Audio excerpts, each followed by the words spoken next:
তোমার কাজের স্পিড দেখে মনে হচ্ছে যে লাঞ্চ খেতে হবে আমাদের ডিনার টাইমে। তোমার মুখটা এরকম সবসময় হাড়ির মতো বানিয়ে রাখবে, হ্যাঁ?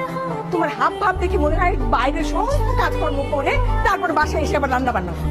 এত কষ্ট দিই তোমাকে, একটু হাসি খুশি থাকতে পারো না? আরে আরে কি করলা এটা? এতগুলো পানি দিয়ে দিলা।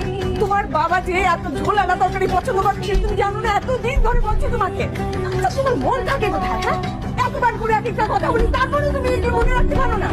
তোমার মনে কফি বসাও, তবে সরাও।